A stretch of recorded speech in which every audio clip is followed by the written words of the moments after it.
Testosterone म्हणजे नेमकं नक्की काय? लिबिडो कमी होण्यामागे टेस्टोस्टेरॉन कारण असू शकतं का? खरं सांगायचं झालं तर पुरुषाच्या शरीरात टेस्टोस्टेरॉन हा एक खूप महत्त्वाचा हार्मोन असतो.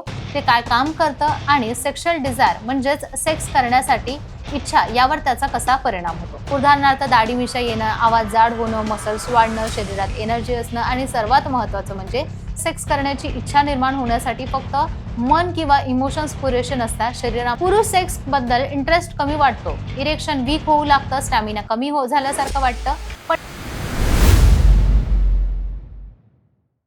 पुरुषांच्या सेक्शुअल हेल्थ बद्दल बोलताना एक शब्द वारंवार ऐकायला मिळतो, टेस्टोस्टेरॉन. अनेक जण म्हणतात माझं टेस्टोस्टेरॉन कमी झालं आहे का? लिबिडो कमी होण्यामागे टेस्टोस्टेरॉन कारण असू शकतं का? किंवा पुरुषांची ताकद त्याच्यावर अवलंबून असते का? खरं सांगायचं झालं तर पुरुषाच्या शरीरात टेस्टोस्टेरॉन हा एक खूप महत्त्वाचा हार्मोन असतो, पण अनेक लोकांना याबद्दल पूर्ण माहितीच नसते. म्हणूनच आज आपण या व्हिडिओच्या माध्यमातून त्याची सविस्तर माहिती घेणार आहोत.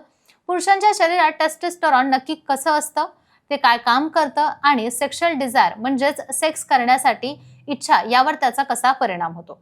याबद्दल प्रसिद्ध सेक्सॉलॉजिस्ट डॉक्टर उमेश मुंदडा काय सांगतात हे आपण जाणून घेणार आहोत. यांचं जे क्लिनिक आहे ते गेल्या 1985 पासून स्थापित आहे. गेले 40 वर्ष ते लोकांना मार्गदर्शन करत आहे. महाराष्ट्रामध्ये मुंबई, पुणे, नाशिक, नगर, कोल्हापूर अशा शहरांमध्ये त्यांचे क्लिनिक असून त्यांची मुख्य शाखा संभाजीनगर येथे आहे, जिथे ते सोमवार ते शुक्रवार आणि शनिवारी रविवारी मुंबई आणि पुणेच्या क्लिनिकला असतात. टेस्टोस्टेरॉन म्हणजे नेमकं नक्की काय? सोप्या भाषेत सांगायचं झालं तर टेस्टोस्टेरॉन हा पुरुषाच्या शरीरात तयार होणारा एक हार्मोन असतो. तो मुख्यतः टेस्टिकल्स म्हणजेच वृषणामध्ये तयार होतो आणि हा हार्मोन पुरुषाच्या शरीराची अनेक वैशिष्ट्ये ठरवतो. उदाहरणार्थ दाढी मिशा येणं, आवाज जाड होणं, मसल्स वाढणं, शरीरात एनर्जी असणं आणि सर्वात महत्त्वाचं म्हणजे सेक्शुअल डिझायर म्हणजे सेक्स करण्याची नैसर्गिक इच्छा टिकून राहणं. आपण असं म्हणू शकतो की टेस्टोस्टेरॉन हा पुरुषाच्या सेक्शुअल सिस्टीमचा एक प्रकारचा इंजिन असतो.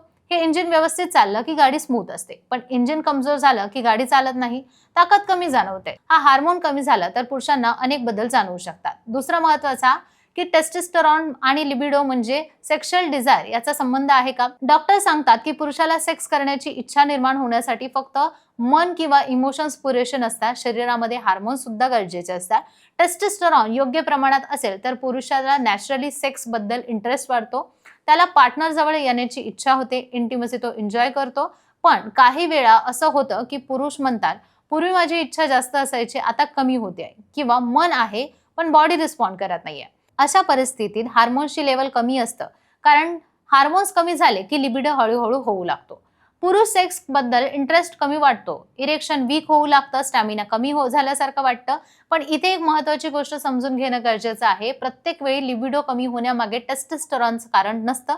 कधी स्ट्रेस असतो, कधी एन्झायटी असते, कधी रिलेशनशिपचं प्रॉब्लेम असतं, कधी झोपेची कमतरता असते, कधी अल्कोहोल किंवा काही आजार यांचाही सेक्शुअल डिझायरवर परिणाम होऊ शकतो. डॉक्टर मुंदडा अनेक वेळा सांगतात की काही पुरुष क्लिनिकमध्ये येऊन सरळ म्हणतात की डॉक्टर माझं टेस्टोस्टेरॉन वाढलं आहे का?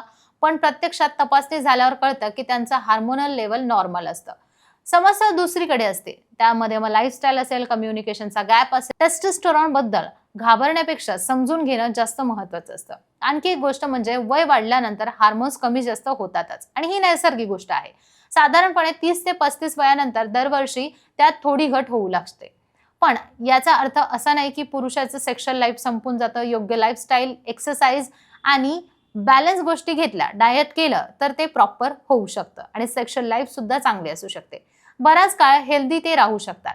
डॉक्टर सांगतात की अनेक वेळा पुरुष फक्त चुकीच्या माहितीमुळे घाबरतात. इंटरनेटवर किंवा मित्रांच्या गोष्टी ऐकून माझ्यात काहीतरी प्रॉब्लेम आहे असं त्यांना वाटू लागतं. प्रत्यक्षात सिच्युएशन काहीतरी वेगळीच असू शकते. म्हणून जर तुम्हाला असं काही वाटलं, डॉक्टर उमेश मुंदडा यांचा सल्ला घेण्यासाठी तुम्ही आशा किरणच्या कुठल्याही शाखेमध्ये जाऊ शकता. आणि त्यासोबतच आजचा व्हिडिओ कसा वाटला नक्की सांगा. चॅनलला सबस्क्राईब करा.